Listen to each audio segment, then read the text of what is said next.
Buenos días. Vamos a continuar con la unidad 1.c como habíamos quedado desde desde el último encuentro. Bueno, habíamos terminado en la conformación de la llamada primera junta de gobierno. Habíamos dicho que más que una revolución fue una especie de golpe de estado porque se derroca al virrey y se asume un nuevo gobierno. No es una revolución porque, como se vio en la proclama que subimos en el otro apunte, seguía rindiéndole fidelidad al rey, o sea que no había ningún tipo de revolución. Revolución es cuando hay un cambio drástico en el gobierno, en lo social, en lo económico. Acá seguía, la parte económica seguiría igual, se seguía usando la misma moneda, se daba fidelidad al rey, o sea que esa primera junta de gobierno fue en nombre de Fernando VII. Pero es indudable que había una cierta idea de independencia. No era que se hizo la Revolución de Mayo para seguir, sí, esa era una especie de máscara, una especie de careta que tenía la revolución o la junta para no ser tan radical y manifestar de una manera tan contundente el decir no queremos saber nada con España. Eso recién va a pasar 6 años después, en 1816, pero en 1810 seguía siendo a nombre de Fernando VII. Pero eh, habíamos dicho que cuatro territorios, cuatro administraciones del virreinato no acataron esta Junta de Buenos Aires, ¿no? Que fueron Córdoba, el Alto Perú, Asunción y Montevideo. Estas regiones, estas divisiones, no digo provincias porque no eran provincias, no eran provincias como las conocemos ahora, eran divisiones administrativas que tenía el virreinato. Y la primera junta obviamente no hace ningún cambio, las divisiones administrativas del virreinato seguían siendo exactamente las mismas. Así que bueno, Córdoba, el Alto Perú, lo que ahora es Bolivia, Asunción, lo que es Paraguay, y lo que es Montevideo, lo que en ese momento se llamaba la banda oriental, porque la banda oriental del río Uruguay, o sea, la costa occidental del río Uruguay. Por eso se llama República o Banda Oriental, o como se llama ahora, República Oriental, porque está al oriente, o sea, está al este de Buenos Aires. Bueno, por eso es, si bien la Junta nombraba o estaba a nombre del rey Fernando VII, recordemos que estaba prisionero y la Europa estaba tomada prácticamente en su totalidad por Napoleón, así que bueno, dado el rey cautivo, la Junta tomó su representación.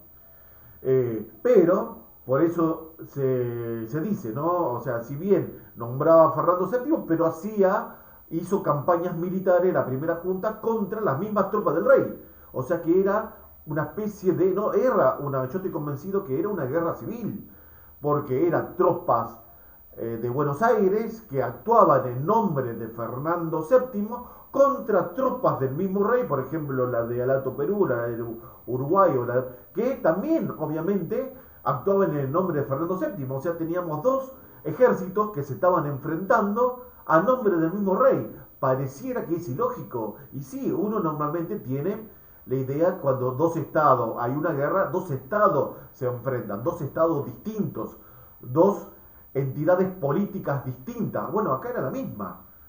Era una junta de Buenos Aires que actuaba a nombre del rey y otros ejércitos a nombre del rey también. O sea que era una guerra civil. Bueno, el primer foco de rebelión lo tenemos en Córdoba. Liniers, el héroe de la resistencia, cuando vimos las invasiones británicas, el personaje clave en la defensa y la reconquista de Buenos Aires fue Liniers. Bueno, estamos 3 años después, o sea, 1810, 3 años después, que es poco, 3 años después, Liniers encabeza este foco contrarrevolucionario o contra Buenos Aires en Córdoba. Eh, Mariano Moreno, el secretario de guerra de la Junta, escribe: esta recíproca unión de sentimientos, fijado a las primeras intenciones que la Junta sobre la mejora y fomento de la fuerza militar de estas provincias, Y aunque justa gloria del país, es necesario conocer un soldado en cada habitante. El orden público y la seguridad del Estado exigen las esperanzas de los buenos patriotas y fieles vasallos reposen sobre la fuerza relegada correspondiente a la dignidad de estas provincias. Está diciendo, bueno, que todo el pueblo se tendría que volver, se tenía que someter a la Junta de Buenos Aires, ¿no? El pueblo de todas las provincias. Acá ya estamos hablando de un centralismo, o sea, Mariano Moreno en la primera junta ya está hablando de todos debemos someternos a esta junta de todas las provincias.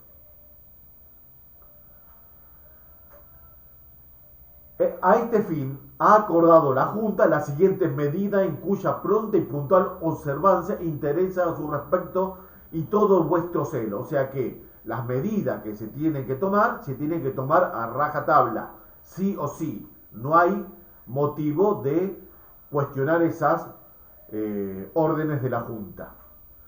Los batallones militares existentes se elevarán a regimiento con fuerza efectiva. Bueno, ahí los regimientos de las invasiones inglesas, por ejemplo, que vimos, los húsares, los pardos, los morenos, los patricios, el regimiento más importante, el regimiento del patricio, eran meros batallones, ahora pasan al regimiento, es como que lo suben de estatus.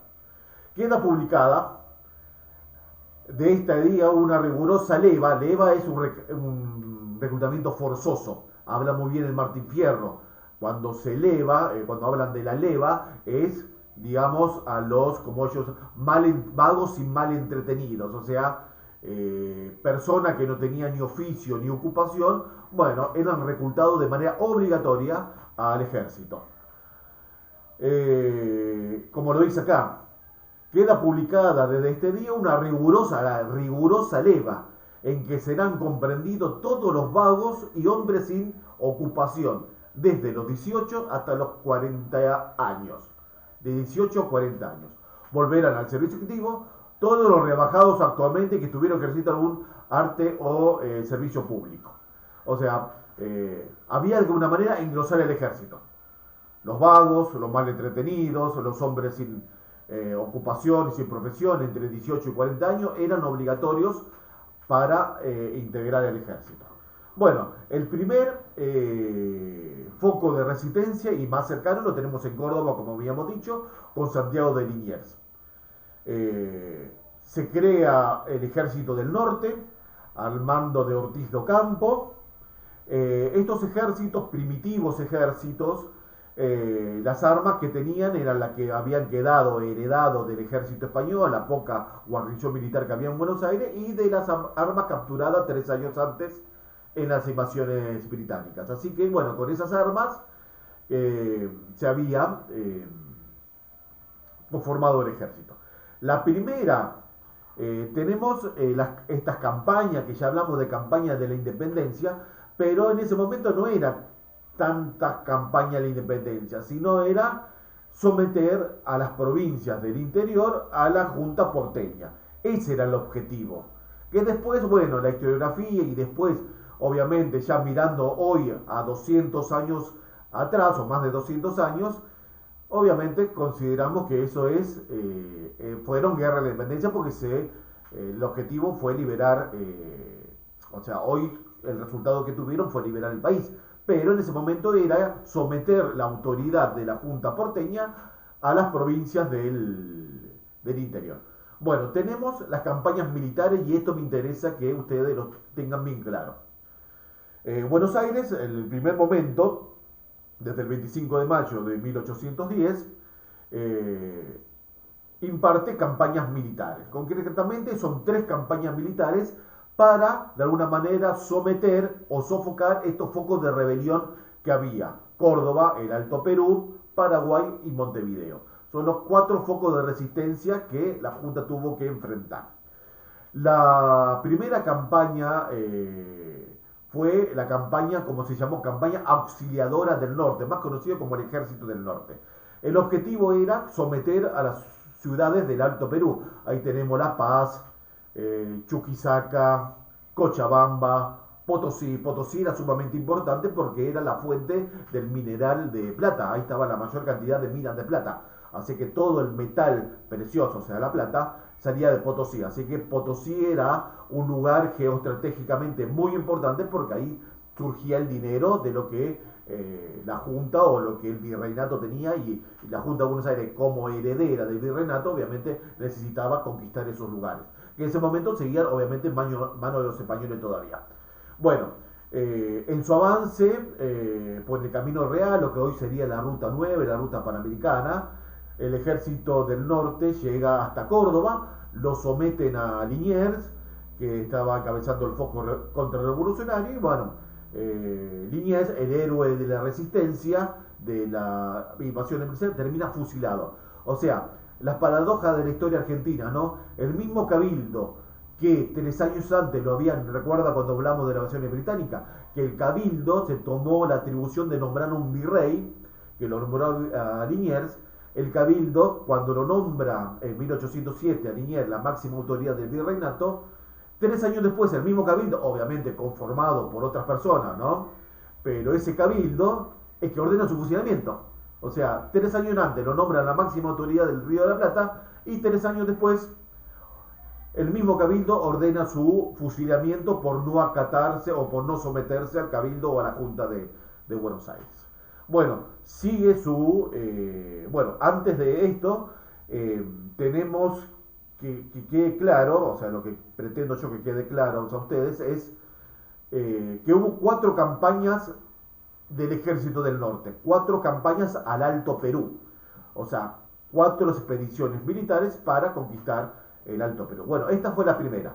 La primera pasa por Córdoba, someten a Liniers, lo fusilan, siguen su ascenso hasta el Alto Perú, llegan bastante lejos, llegan hasta la altura del lago Titicaca, muy cerca de lo que es Lima.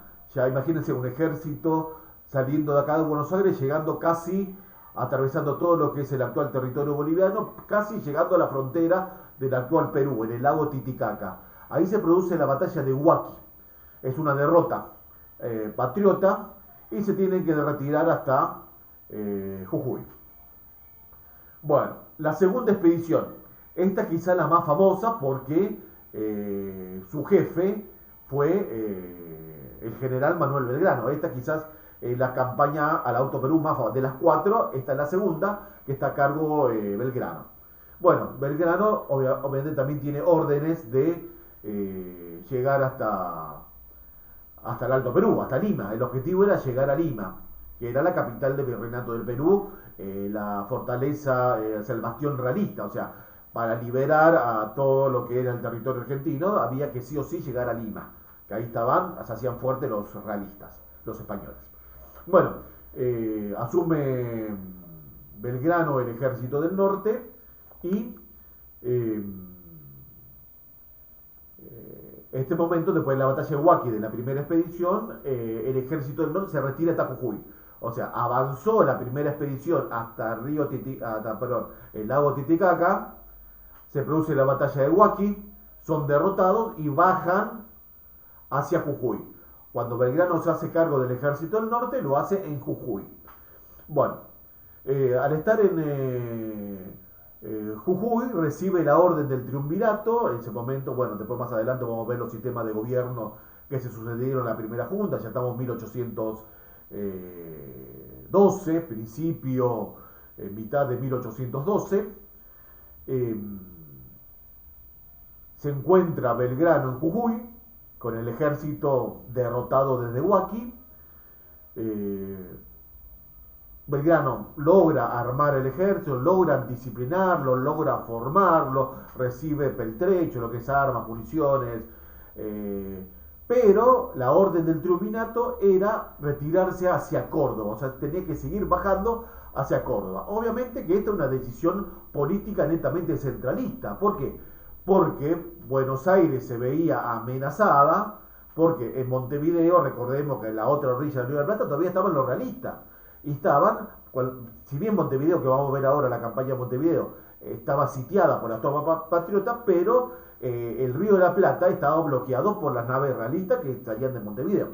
Entonces, para evitar un avance de los realistas de Montevideo, querían tener el ejército más cerca. no tan lejos como en Jujuy y le ordenan a Belgrano que regrese a Córdoba.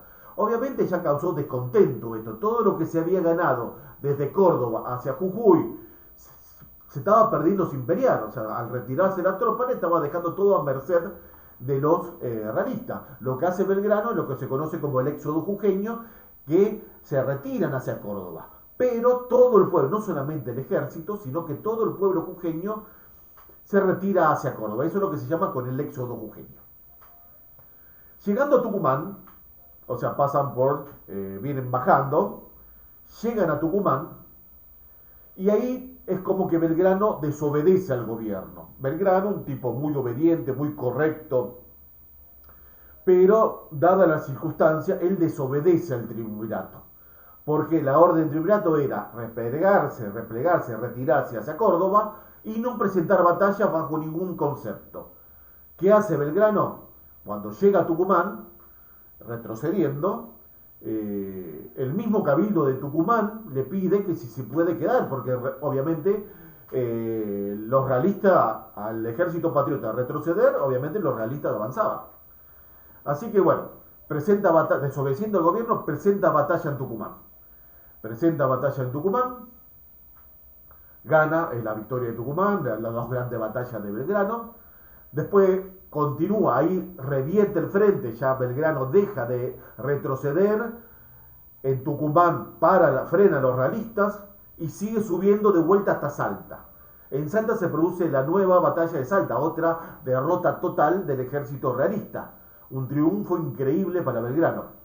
Bueno, obviamente Belgrano, ya con los dos triunfos de Tucumán y Salta, sigue avanzando hacia el Alto Perú, donde lamentablemente son derrotados en Vilcapugio y Ayohuma, que son las dos derrotas de Belgrano, que bueno, obviamente otra vez fracasa la intención de llegar a Lima. Es como que siempre en el Alto Perú es como una barrera que no pueden pasar las tropas patriotas. La primera, Amando de Ortiz Campo, y después de Castelli, después de Antonio González Barcarce, la primera expedición, son frenadas en Huachi. La segunda expedición, también en el Alto Perú, Armando de Belgrano, también son frenadas. Bueno, vuelve a retroceder el ejército del norte hasta Jujuy. A todo esto viene San Martín, se hace cargo del ejército del norte. San Martín obviamente pensaba que era imposible llegar al Alto Perú mejor dicho, llegar a Lima por el Alto Perú. Dos expediciones militares ya habían sido derrotadas. No veía. Entonces San Martín tuvo la idea, que después vamos a ver el cruce de los Andes, cruzar por Chile y ir por mar a Perú, como efectivamente lo hace. Bueno, pero estamos todavía con las campañas del norte. Bueno, ahí son derrotados, vuelven a retroceder. Se hace cargo San Martín dice que no es viable y se retira. San Martín renuncia, digamos, porque él tenía ya la idea de cruzar los Andes, así que no le servía a él, a San Martín no le servía la idea de estar en el norte. Bueno, y ahí es donde aparece otro protagonista de la independencia, que es Martín Miguel de Güemes, que con su guerrilla, tenemos en cuenta que en esa época había una idea de las batallas que era a campo abierto, como se ve normalmente en las películas. Los ejércitos se formaban, generalmente la infantería se formaba en el centro, la caballería a los costados, lo que se llamaban los regimientos de línea o enfrentamientos a campo abierto, en una amplia planicie, o sea, un terreno llano, se enfrentaban los dos ejércitos, e iban avanzando de acuerdo a la estrategia de cada uno de los generales, iban avanzando y bueno, iban tomando terreno, iban derrotando cada una de las divisiones del ejército enemigo. Bueno, la guerra de guerrilla fue totalmente distinta. La guerra gaucha, como se llama la guerra gaucha, a mando de Martín Miguel de Güemes, lo que hace es atacar al ejército realista de forma de guerrilla. Todo a caballo, no había infantería, eran todos gauchos, los gauchos salteños, a caballos montados, y aparecían de la nada, o sea, atacaban las columnas realistas, no a campo abierto, no en una batalla a campo abierto, no una batalla tradicional como era en la época, sino una guerra de guerrillas. Atacaban, salían de los montes, atacaban las columnas realistas, pero así todo, muy criticada, como decía Buenos Aires, ¿no? Buenos Aires siempre mirando hacia Europa, decía, no, esta forma bárbara de combatir, porque bueno, obviamente no era la forma tradicional, Pero bueno, era muy criticado el accionar de Güemes por esta forma de guerrillas, ¿no? Bueno, la cosa que Güemes frena seis invasiones realistas. O sea, ahí en lo que es el territorio de Salta y Jujuy, 6 veces intentaron los realistas avanzar y siempre fueron frenadas por estos gauchos de Güemes haciendo una guerra de guerrillas, básicamente. Después hay otras dos más expediciones al Alto Perú. La tercera sería al mando de José Rondón, que es derrotado también en Sipe. Y después la última es, no tienen, digamos, la orden de avanzar, sino que es como que fijan la frontera, por eso es Jujuy nuestra frontera norte, porque, digamos, era la idea de defender esa frontera, no era la idea de avanzar, porque a todo esto ya estamos en el plan de San Martín, que ya estaba cruzando los Andes, así que el plan era llegar a Lima por mar, porque ya que por el Alto Perú no se pudo, la idea era llegar por mar. Así que, bueno, la cuarta expedición era más o menos, ya no le restemos importancia, obviamente, pero no era una expedición de avance, no fue una expedición de conquista de llegar a Lima, sino simplemente evitar que el realista, los españoles, avancen más allá de Jujuy. Y bueno, después de ahí es por eso que se pierde el Alto Perú, porque el virreinato del Río de la Plata incluía lo que el territorio ahora es Bolivia, y fijamos nuestra frontera en Jujuy. Bueno, ahí con eso podemos terminar lo que es las 4 expediciones al norte. Tenemos la primera a cargo de González Balcarce, esta que fusila a Liniers y pierde la batalla, derrotado en Huaki. La segunda, a mando de Belgrano, que tenemos las dos grandes victorias de Tucumán y Salta, y son derrotados en la batalla de Vilcapugio. Vilcapugio son dos batallas distintas, de un mes de diferencia cada una. No es la misma batalla Vilcapugio y Ayuma, no. Generalmente se dice Vilcapugio y Ayuma, pero son dos batallas totalmente distintas. Nada más que hay un mes de diferencia entre una y otra. Pero son dos derrotas. La de Vilcapugio primero y la definitiva en Ayuma. Después tenemos la tercera expedición, bueno, en el medio está las guerrillas de Güemes. Tenemos la expedición de Rondón, que es la tercera expedición, con su derrota en Sipe. Y la cuarta expedición, la que logra mantener la frontera en lo que ahora es Jujuy. Bueno, pasemos al otro teatro de operaciones, que es vamos a empezar con la conquista del Paraguay. Obviamente también Asunción no acata la orden de Buenos Aires. ¿Y qué pasa? Eh, Hay que mandar una expedición así como Córdoba o el Alto Perú no lo tomaron en su momento, pero esto se daba simultáneo. Vamos a ver que mientras se estaba llevando la primera expedición auxiliadora al Alto Perú, al mando de Castelli, esta que fusila a Liniers, al mando de Castelli, González Balcarce, que es derrotado en Huaki, mientras estaba sucediendo esa campaña, simultáneamente estaba haciendo la campaña del Paraguay, con Belgrano, por eso, no lo confundamos. Cuando vuelve Belgrano del Paraguay, también derrotado, que ahora vamos a entrar en detalle en lo que es la campaña del Paraguay, se hace cargo del ejército del norte. O sea, cuando se hace la segunda expedición al norte, Belgrano ya había hecho la campaña del Paraguay que vamos a hacer ahora.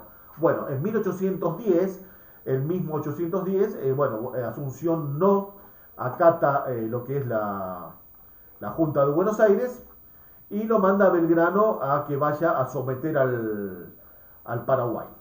Bueno, Belgrano empieza a subir por lo que es Entre Ríos, lo que es Corrientes, Costé, y llega hasta Candelaria, lo que hoy es la unidad 17. Bueno, ahí están las ruinas de Nuestra Señora de Candelaria, que era una misión jesuítica, que de hecho hasta el día de hoy, si alguien de misiones se va a dar cuenta que ahí están las ruinas de Nuestra Señora de la Candelaria. Bueno, llega a esos terrenos, o sea, podemos ir donde está la unidad 17 hoy. Bueno, ahí llega Belgrano con su ejército. Y del otro lado está la ciudad de Campichuelo, que es la ciudad cruzando el Paraná, que ya es territorio paraguayo. Belgrano cruza el río Paraná y en Candelaria y se produce lo que se llama el enfrentamiento de Campichuelo del otro lado, ¿no? Del lado paraguayo. Es una victoria, gana Belgrano y sigue su avance hasta Pariguarí o Cerro Porteño. Por eso el equipo de fútbol paraguayo Cerro Porteño se llama de esta manera. ¿Por qué? Porque en el cerro de Paraguarí toman los porteños y se produce la batalla de Cerro Porteño.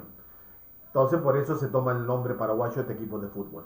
Pero Belgrano es derrotado en esa batalla, el Paraguarí es derrotado y empieza su retroceso nuevamente hasta Tacuarí. Tacuarí también es una zona cerca del río Paraná, también del lado paraguayo.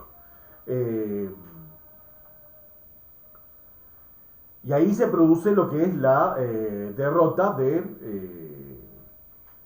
Tacuarí. Tacuarí es famosa porque también Paraguarí y Tacuarí son derrotas. O sea, la campaña en Paraguay tenemos una victoria que es Candelaria, Campichuelo, se avanza hasta Paraguarí, que es unos kilómetros antes de Asunción, Paraguarí o Cerro Porteño, es derrotado Belgrano, retrocede hasta Tacuarí y donde es derrotado definitivamente. Ahí está el tamborcito de Tacuarí, no sé si escucharon hablar, calculo que sí, del tambor de Tacuarí, que era un chico de apellido Ríos, que alentaba a las tropas, era un chico, se dice que tenía 13 años más o menos, que bueno, alentaba a las tropas con su tamborcito, por eso dice tambor de Tacuarí, y bueno, ese chico finalmente es muerto en la batalla, muere en esa batalla. Bueno, Belgrano derrotado regresa a Buenos Aires. Supuestamente a Belgrano lo iban a juzgar por su fracaso al Paraguay, que en realidad no fue un fracaso, porque los paraguayos siempre tuvieron idea de independizarse. O sea, no es tampoco que estaban en poder de los españoles, sino que ellos también tenían de hecho declaran su independencia, después de esto declaran ya su independencia en 1811 el Paraguay. Así que no es tampoco que querían estar a favor de España, o sea que no querían estar ni a favor de España ni a favor de Buenos Aires. No querían ser ellos. Y bueno, y lo logran con la derrota de Belgrano y bueno, ahí firman su independencia. Siempre Paraguay tuvo esta idea de independizarse, o sea, ellos prácticamente no tuvieron guerra de independencia, porque no simplemente se independizaron. Buenos Aires intentó conquistarlo, no pudo, y bueno, en definitiva Paraguay siguió con su propio destino ya a partir de ese momento. Después tenemos otra que es bastante complicada también, es la campaña a la Banda Oriental.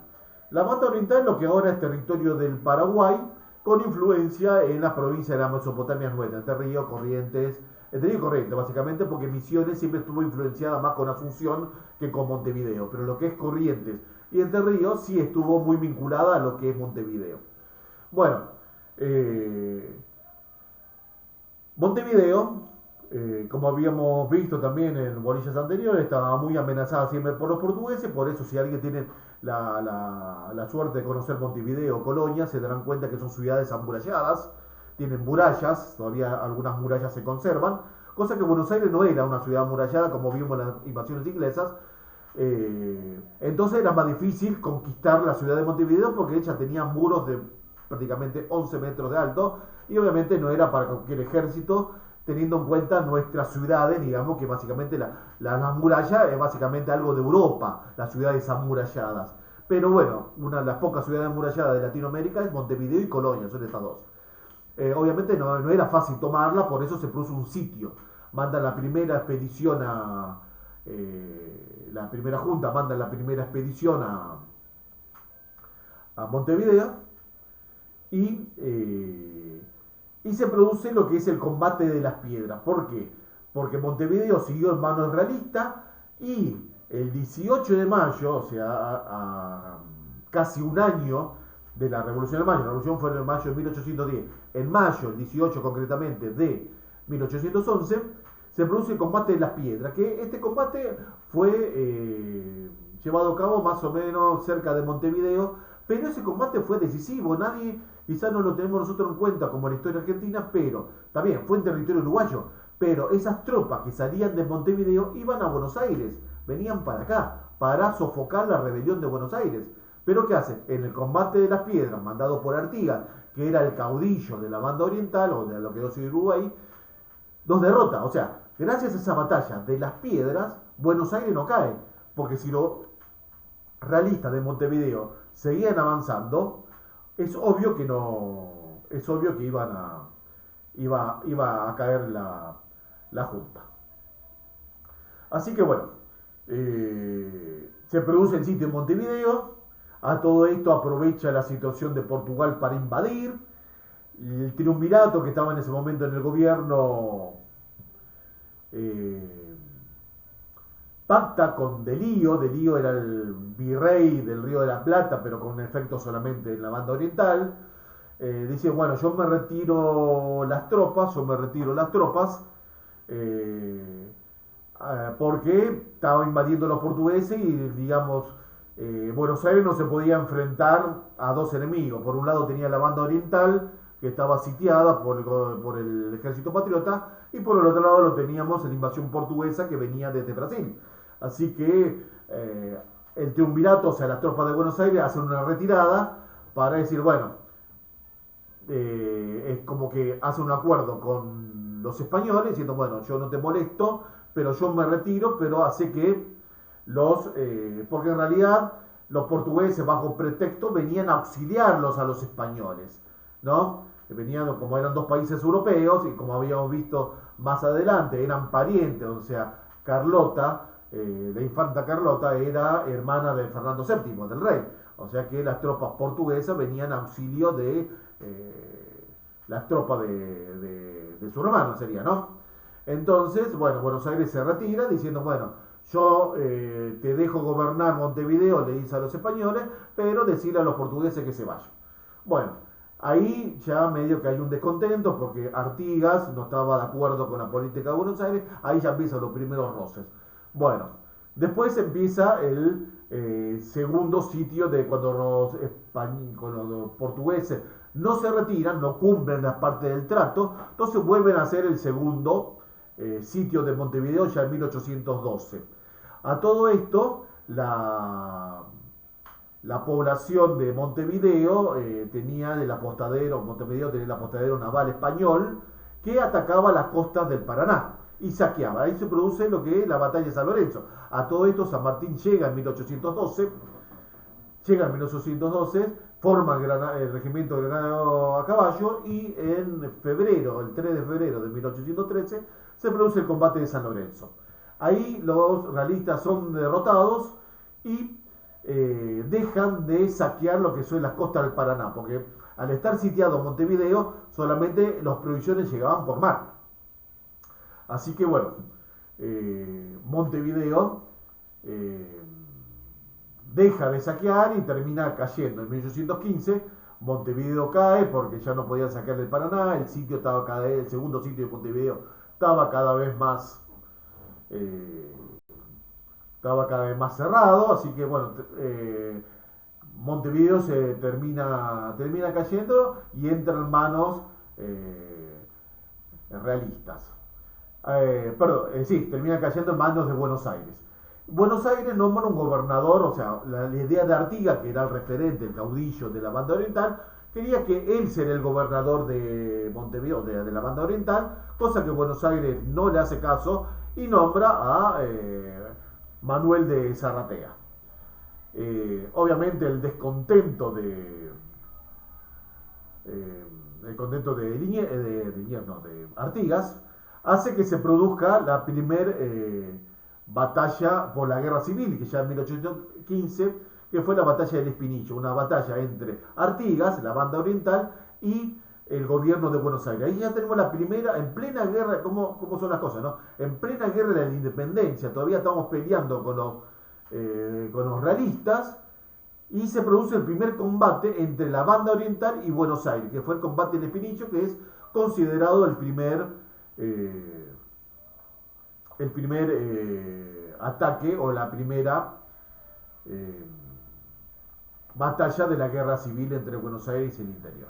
Bueno, y la última, y quizás la más conocida, es la última campaña de la independencia es el cruce de los Andes. Como habíamos dicho, llega San Martín en 1812, se le encarga la creación de un regimiento de caballería. San Martín era militar, tengan en cuenta que tanto Castelli como Belgrano, como los militares de esa época, no eran militares, eran funcionarios públicos que la necesidad hizo que lo nombren a cargo de los ejércitos, pero no era su profesión militar. San Martín era un militar experimentado, oficial del ejército español, que también se lo cuestiona como un militar del ejército español se da vuelta, digamos, porque, digamos las cosas, ¿no? San Martín para el ejército español un traidor, porque él era, de hecho peleó contra Napoleón en la batalla de Bailén, cuando Napoleón invade España, San Martín pelea al lado de los españoles, obviamente, contra Napoleón. Y la historiografía dice que San Martín con el sentimiento de patria y que él había nacido en lo que es ahora Corrientes, en Yapeyú. Entonces, eso quizás es lo que la parte romántica, pero en realidad mucha historiografía coincide que San Martín, al ser americano y no ser noble, porque no era noble, no podía llegar a los grados de general. O sea, él era teniente coronel en esa época, le faltaba el grado de coronel y después ya acceder lo que son los grados de general. Pero como él no era español, no era nacido en España y no tenía vínculos familiares y no era miembro de la nobleza, obviamente San Martín tenía su carrera tipo acotada, ¿no? Ya tenía su carrera en el ejército español prácticamente terminada. Por eso es que decide prestar su servicio hacia esta causa revolucionaria, esta libertad de América, y por eso es que viene de Europa pidiendo licencia en principio, pidiendo licencia en el ejército español, se viene a Perú, como él dice, voy a Lima a atender asuntos personales, pero en realidad desvía su camino, primero pasa por Londres y después viene a Buenos Aires. Ahí, el triunvirato, un poco recelo le tenía, ¿no? Un poco recelo,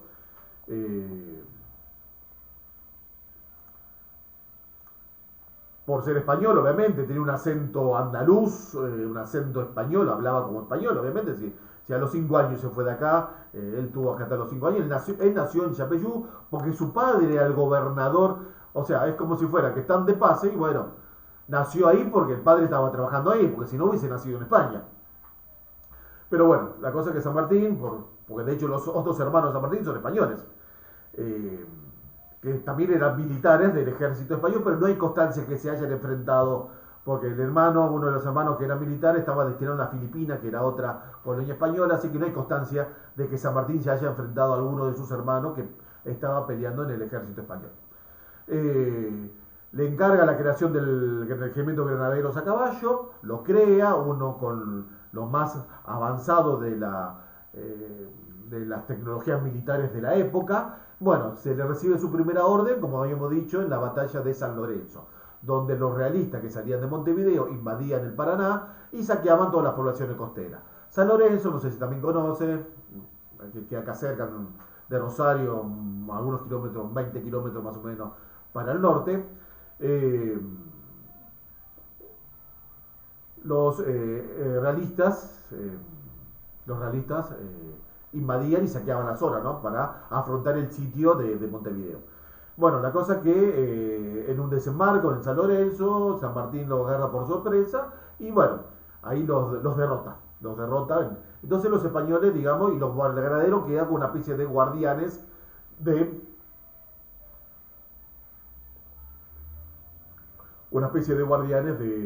lo que es la costa del Paraná. San Martín de ahí lo mandan al ejército del norte, como he dicho, de ahí que lo releve a Belgrano, después de la derrota de Vilcapugio y Yuma. Después de ahí es gobernador intendente de Cuyo, porque él siempre tuvo la idea de cruzar a Chile, así que lo que hace San Martín es hacerse cargo de la intendencia, gobernación de Cuyo, lo que es a las actuales provincias San Juan, Mendoza y San Luis. Forman el Plumerillo, el campamento del Plumerillo, el ejército de los Andes. Un ejército aproximadamente de 5.000 soldados, 5.000 total. Tropa tropa de combate eran 3.000, 3.500 y todo el resto era cuestiones logísticas. Todo lo que asistía al ejército. Cruza los Andes con una precisión en 6 columnas, divide su ejército en 6 columnas, teniendo en cuenta que había 3.000 soldados, o sea, el ejército realista que estaba detrás de la cordillera, eran 3.000.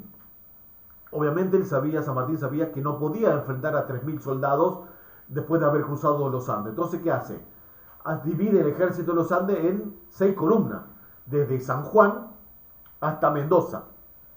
Toda esa franja de casi 800 kilómetros, 1.000 kilómetros, pasan con una precisión increíble. Esa es la gran hazaña, que todos llegan salen acá el 16 de enero, 16, 17 de enero, salen de acá de Mendoza, y llegan entre el 10, entre el 8 y el 10, porque el 12 de febrero es la batalla de Chacabuco. Así que el 12 de febrero ya estaban todos. Entre el 8 y el 10 de febrero, o sea, poco más de casi un mes, 25 días, cruzan los Andes, que son más o menos 300 kilómetros, cruzan y presentan batalla en Chacabuco, que es una victoria total, una de las maravillas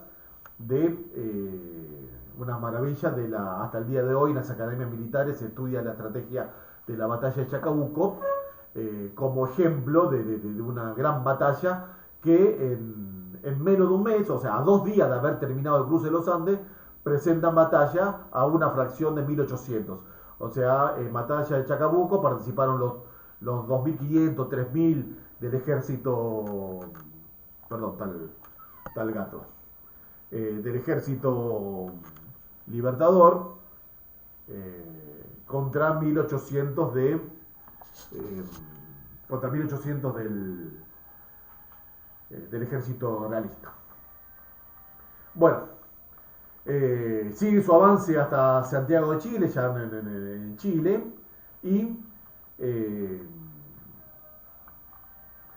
se produce la otra gran batalla que primero hay una derrota de Cancha Rayada, toman por sorpresa en abril de 1818, ya el año siguiente, toma por sorpresa, los realistas atacan el campamento patriota, son derrotados, en realidad por suerte Las Heras y San Martín logran salvar algunas tropas y solamente 15 días después de esa derrota de Cancha Rayada se produce la batalla de Maipú, otra gran derrota al ejército realista, una gran victoria de San Martín, que esta victoria sí consolida ya la libertad de Chile. Bueno, ahí terminamos la campaña libertadora de los Andes. Nos queda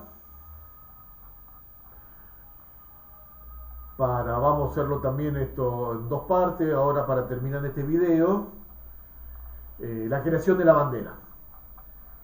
Previo, en 1812, después también de cuando Belgrano se va al ejército del norte, ¿no? Tengan en cuenta que cuando Belgrano viene de la derrota de Tacuarí, de la campaña del Paraguay, a Buenos Aires para ser juzgado, en realidad no lo juzgan, lo mandan al ejército del norte. Tengan en cuenta que esa es la famosa segunda campaña, o sea, viene de Tacuarí y lo manda, viene de la prisión de Paraguay, sí, Tacuarí fue la última batalla, la derrota de Belgrano, y lo mandan al ejército del norte. Cuando están en el Rosario del ejército del norte, el triunvirato le ordena que haga unas baterías. Batería es una batería de cañones, ¿no? Una especie de fortalezas, cañones en la costa para, bueno, cañonar a los barcos realistas que subían el río Paraná. En ese momento, ahí donde está la creación de nuestra bandera, ¿no? Porque, como le digo, hasta ese momento los dos ejércitos usaban la bandera española, la clásica bandera amarilla y roja de los españoles.